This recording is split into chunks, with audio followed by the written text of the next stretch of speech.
నమస్తే. కథ వినండికి స్వాగతం. మనం ఈరోజు ఉమాబాల చుండూరు గారు రాసిన తను అనే కథను విందాం. నాకు ఎందుకో తను నచ్చదు. చూస్తే ఒళ్ళు మండిపోతుంది. కానీ తప్పదు, భరించాలి. నచ్చనితనం కనపడకూడదు. ఎందుకంటే తను ఎవరో కాదు, వదిన. స్వయాన మా అన్నయ్య భార్య. పెళ్ళి అయి వచ్చినప్పటి నుండి మహాతల్లి అందరి మన్ననలు పొందేసింది. మేం నలుగురం, 2 అన్నయ్యలు, నేను, చెల్లి. పెద్దన్నయ్యకి మాత్రమే పెళ్ళయింది. చిన్నన్నయ్య జాబ్ కోసం ట్రై చేస్తున్నాడు. తర్వాత నేను బీఎస్సీ ఫైనల్ ఇయర్ చదువుతున్నాను. చెల్లెలు 9వ క్లాస్ చదువుతోంది. నాన్నగారు లెక్చరర్గా పనిచేసి రిటైర్ అయ్యారు. అమ్మ హౌస్ వైఫ్. వదిన కూడా జాబ్ చేస్తోంది టీసీఎస్లో. అన్నయ్య కూడా సాఫ్ట్వేర్ ఇంజనీర్ మైక్రోసాఫ్ట్లో చేస్తాడు. ఈ సంబంధం కూడా ఎవరో తెలిసిన వాళ్ళ ద్వారా వచ్చింది. వదినకి ఒక తమ్ముడు. కుటుంబం బాగుండి అన్నీ అందరికీ నచ్చి మొత్తానికి పెళ్ళి అయిపోయింది. వదిన చాలా బాగుంటుంది. అదేంటో తన తమ్ముడు ఇంకా అందగాడు. నిజానికి నాకు ఆ మాట చెప్పడం కూడా ఇష్టం లేదు. అయినా తల్లిదండ్రి అందంగా ఉంటే పిల్లలు అందంగా ఉంటారు. అదేమన్నా గొప్ప ఏంటి? వచ్చినప్పటి నుండి ఇల్లు స్వాధీనం చేసేసుకుంది. పొద్దున్నే లేవడం, అమ్మకి అన్ని పనుల్లో సహాయపడటం, అందరికీ అన్ని టైంకి రెడీ చేయడం. అసలు తను ఏ పనైనా చకచకా చేసేస్తుంది. చక్కగా తయారవుతుంది కూడా.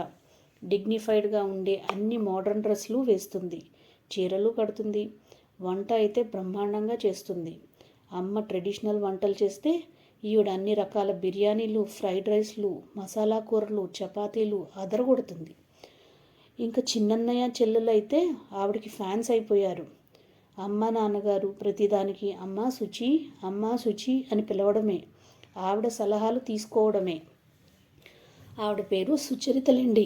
అసలు ఉద్యోగానికి వెళ్ళి వచ్చి ఇంట్లో పనులు చేస్తూ అందరికీ హెల్ప్ చేస్తూ అంత ఓపిక్గా ఎలా ఉంటుందో అర్థం కాదు నాకు. నా పనులు నేను చేసుకుని కాలేజీకి వెళ్ళి వచ్చేసరికి నా పని అయిపోతుంది. ఈవిడ వచ్చాక నా ప్రాముఖ్యత తగ్గిపోయింది ఇంట్లో. నేను పొద్దున్నే వంటింట్లోకి వెళ్ళబోతుంటే వదిన మాట వినపడుతోంది. పోనీలేండి అత్తయ్య, పడుకోనివ్వండి సునీతని, ఇప్పుడే కదా ఎంజాయ్ చేసేది, మన ఇద్దరం చేస్తున్నాం కదా అంటూ నన్ను సపోర్ట్ చేస్తున్నట్లుగా అమ్మని బుట్టలో వేసేసుకుంటోంది. అంతా నటన. నెమ్మదిగా తన స్థానాన్ని బలోపేతం చేసుకుంటోందేమో అనిపిస్తోంది నాకు. మెల్లమెల్లగా ఇల్లు పెత్తనం అంతా హస్తగతం చేసుకున్నా ఆశ్చర్యపోనవసరం లేదు. నేను అసలు తను మాట్లాడినా ఆ ఊ అంటాను కానీ మా చెల్లిల్లా ఓ వెనకపడి తిరగను. అదేంటో అమ్మ కూడా టీవీ సీరియల్స్లో అత్తగారులాగా సూటిపోట్ల మాటలు అస్సలు మాట్లాడదు కోడలతో. ఈవిడో అంజలీదేవి. నేను నెమ్మదంగా అమ్మకేమైనా ఆవిడ మీద చెప్పబోయినా అమ్మ చాలే ఊరుకో, వదిన్ని ఏదైనా అనుకుంటే కళ్ళు పోతాయి అంటుంది. ఎంత మంచి పిల్లో, అదృష్టం బాగుండి మన ఇంటి కోడలైంది అని మెచ్చుకుంటుంది. సావిత్రి పిన్ని కోడలు చూసావా? వచ్చిన 2 నెలలకి ఆఫీస్ దూరం అయిపోయింది అన్న వంకతో వేరే ఇల్లు తీసుకుని వెళ్ళిపోయింది వీళ్ళకి దూరంగా. వదిన ఆఫీసు దూరమే అయినా పిల్ల ఎంత చక్కగా పొద్దున్నే లేచి తనకు వీలైనంత పని చేసి ఆఫీస్కి వెళ్తోంది. ఇంకెప్పుడు ఇలా పితూరీలు చెప్పకు అని నన్ను వాయించింది. మా అమ్మ అమాయకురాలు. లేకపోతే ఎవరిలోనైనా ఇన్ని మంచి గుణాలు ఉంటాయా? అందులోనూ కోడల్లో. చూస్తా, నాకు అవకాశం రాదా ఈవిడ నిజస్వరూపం ఇది అని అందరికీ చెప్పి బయట పెట్టకపోతానా అని ఎదురు చూస్తున్నాను. నేను ఒకరోజు నా రూమ్లో ఫోన్ చూసుకుంటుంటే ఆవిడ తన రూమ్ బాల్కనీలో నిలబడి మాట్లాడుతోంది ఎవరితోనో. రాత్రి 8 అయ్యుంటుంది. నేను కొంచెం కిటికీ దగ్గరికి వచ్చి చెవులు నిక్కబొడుచుకుని విందామని ప్రయత్నించాను. అమ్మా అంటోంది మాటల్లో. వాళ్ళ అమ్మతో మాట్లాడుతోంది అనుకుంటా. ఇంకాస్త దగ్గరికి వెళ్తే వినిపిస్తోంది స్పష్టంగా. అమ్మా, ఎన్నిసార్లు చెప్పాలి? నాకు టైం ఉండటం లేదమ్మా, నేను రాలేను. నేను ఇప్పుడే నీ అకౌంట్కి 50,000 ట్రాన్స్ఫర్ చేస్తున్నా. మనం చూసాం కదా కిందటి వారం జీఆర్టీలో. ఆ హ్యాంగింగ్స్ కొనేసేయి, 40,000లో వస్తాయి. మిగిలిన డబ్బుతో మనం చూసిన డ్రెస్ కూడా కొనేయి. డ్రెస్ సైజ్ తీసుకెళ్లడం మర్చిపోకు. రేపు చేసే షాపింగ్ నేను ఎలాగో నీ దగ్గర నుండి తీసుకుంటాలే. అవును, తమ్ముడు సంగతి ఏమైంది? నా మాట వినమ్మా, అమ్మాయి చాలా మంచిది. ఈ కాలపు పిల్లలా కాదు, తమ్ముడికి కూడా నచ్చింది కదా. మరోసారి ఆలోచించండి. ఉంటాను, భోజనం టైం అయింది మరి అని ఇంకేదో మాట్లాడుతోంది. అమ్మా, నా కళ్ళు మెరిశాయి. అమ్మ దగ్గరికి పరిగెత్తాను. అమ్మ తన రూమ్లో బట్టలు మడత పెడుతోంది. పక్కన కూర్చుని పూసగుచ్చినట్టు మొత్తం చెప్పేశా. కళ్ళు చేతులు తిప్పుతూ, 50,000 పంపిందమ్మా, ఏదో కొనమంటోంది, గోల్డ్ అనుకుంటా అన్నాను.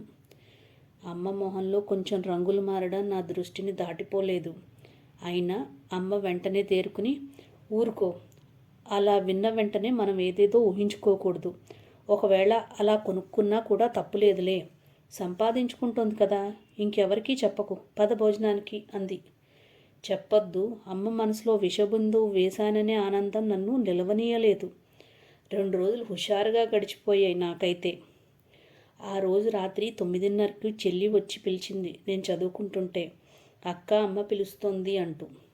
నేను వస్తున్నా అంటూ చెల్లి వెంట వెళ్ళేసరికి డ్రాయింగ్ రూమ్లో అమ్మ, నాన్న, అన్నయ్య, తను ఉన్నారు. ఏంటి ఈ మీటింగ్ అబ్బా అనుకుంటూ ఉండగా వదిన నాతో అంటోంది, నేను రేపు తొందరగా ఆఫీస్కి వెళ్ళాలి, అప్పటికి నువ్వు లేవవు కదా, అందుకని పిలిచాను అని. ఈవిడ తొందరగా వెళ్ళడానికి నేను లేవకపోవడానికి సంబంధం ఏంటో అని మనసులో విసుక్కుని ముఖానికి చిరునవ్వు పులుముకుంటూ సోఫాలో కూర్చున్నా. ఉన్నట్టుండి వదిన తన సోఫా పక్క నుండి ఒక బ్యాగ్ తీసి అందులో నుండి ఇంకో చిన్న డబ్బా తీసి ఓపెన్ చేసి నా చేతికిస్తూ, ఇది నీకే, నాకు హ్యాంగింగ్స్ చాలా నచ్చాయి, నీకు బాగుంటాయని కొన్నాను అంది. నేను తెల్లబోయి నాకెందుకు అన్నాను అసంకల్పితంగా. రేపు నీ పుట్టినరోజు కదా, నీకు కొనాలనిపించింది అని చెప్పి అత్తయ్య ఎలా ఉన్నాయి అని అమ్మని అడిగింది. చాలా బాగున్నాయి దిట్టంగా అంది అమ్మ. నేను అమ్మ వైపు చూడలేకపోయా. నేను క్రితం శనివారం చూశాను అత్తయ్య, మువ్వలతో చాలా అందంగా అనిపించాయి, మన సునీతకు బాగుంటాయని, పుట్టినరోజు కూడా వస్తోంది కదా అని నిన్ననే అమ్మకి చెప్పి ఫోటో పంపించి తన చేత కొనిపించాను అని చెప్తోంది. ఇదిగో ఈ డ్రెస్ కూడా నీకే, నీకు తెలియకుండా నీ డ్రెస్ ఒకటి దొంగతనంగా సైజు కని పట్టుకెళ్ళాను, నిన్ను సర్ప్రైజ్ చేద్దామని అంది నవ్వుతూ. నా తల కిందకి వాలిపోయింది. ముఖ్యంగా ఇంకో విషయం చెప్పాలని మిమ్మల్ని అందరినీ పిలిచాను మావయ్య, అత్తయ్య. మీ అబ్బాయికి తెలుసు అనుకోండి, కానీ మీరు ముఖ్యం కదా. మా తమ్ముడు విహారీ తెలుసు కదా మీకు, బాంబేలో ఓఎన్జీసీలో జాబ్ చేస్తున్నాడు. వాడికి మన సునీత చాలా నచ్చిందట. మా తమ్ముడు చెప్పగానే నాకు ఎంత సంతోషం వేసిందో. మీకెవ్వరికీ అభ్యంతరం లేకపోతే పెళ్లి చేసుకుంటాడట. అఫ్కోర్స్ సునీత అంటే మా ఇంట్లో అందరికీ ఇష్టమే, చాలా నెమ్మది అని, మనం 10 మాటలు మాట్లాడితే తను మాట మాట్లాడుతుందని, ఈ కాలంలో ఇలాంటి అమ్మాయిలు అరుదు అని మా అందరి అభిప్రాయం. ఈ సంవత్సరం తన చదువు అయ్యాకే, అది తనకిష్టమైతేనే ఈ ప్రపోజల్. కావాలంటే తను పెళ్ళయ్యాక బాంబేలో పై చదువులు చదువుకోవచ్చు.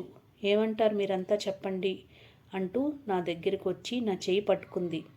నేను అప్రయత్నంగా లేచి నిలబడ్డాను.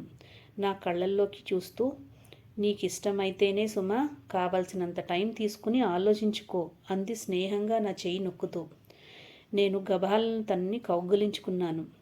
తను నాకేదో ఖరీదైన గిఫ్ట్ ఇచ్చినందుకు కాదు, తన అందమైన తమ్ముడిని నాకు ఆఫర్ చేస్తున్నందుకు కాదు, నా మీద తన నిజాయితీతో కూడిన ప్రేమకి అభిమానానికి స్తనువునై మనస్ఫూర్తిగా నాలో కలిగిన పశ్చాత్తాపం కరిగి కన్నీరై నా మనసులో తన పట్ల పెంచుకున్న కుళ్ళుని, కల్మషాన్ని, అసూయని కడిగేస్తోంది. కథ సమాప్తం.